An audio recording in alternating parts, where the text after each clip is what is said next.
Part 5. The dangerous legacy of a godless origin. Ideas have consequences. And the belief that humans are nothing more than evolved animals, products of random mutation and natural selection, has birthed some of history's darkest ideologies. Take eugenics, a movement rooted directly in Darwinian thinking. If the fittest survive some reason, why not help evolution along? Why not engineer a better species by eliminating the weak, the unfit, the less evolved? This twisted logic led to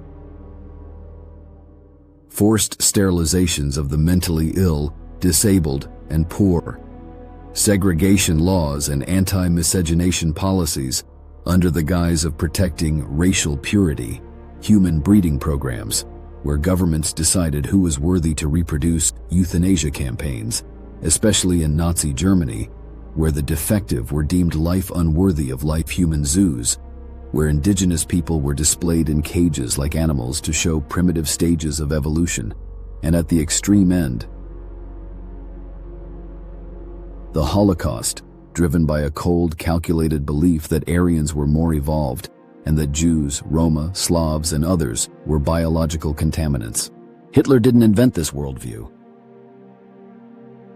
He inherited it from decades of evolutionary rhetoric stripped of God, soul, or sanctity.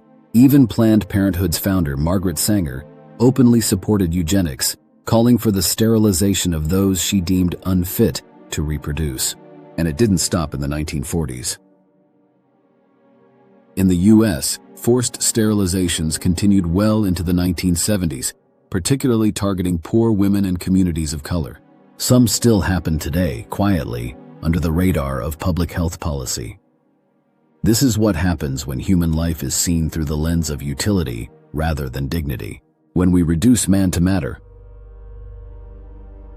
When we believe we can perfect the human race without God. Because once you accept that life is an accident, it becomes disturbingly easy to start managing it like a mistake. The soul rejected and with it morality. If evolution explains everything, then there is no soul, no image of God, no sacred boundary between a child and an animal, no reason to value the weak, protect the sick, or fight for the oppressed, because nature doesn't care. Nature just selects. And if nature selects the strong, why shouldn't we? That's the chilling logic behind every genocidal regime, every sterilization program, every government that tried to cleanse the gene pool. They weren't deviating from evolution. They were applying it. But here's the truth. You are not a number in a genetic lottery. You are not a lab accident that made it through natural selection. You are not a bag of cells awaiting optimization. You were formed with intention, stamped with design,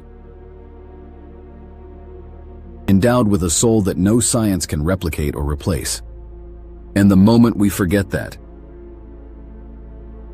when we unmoor our laws, our ethics, our medicine, and our politics from the belief that human beings are sacred, that's the moment humanity starts to unravel.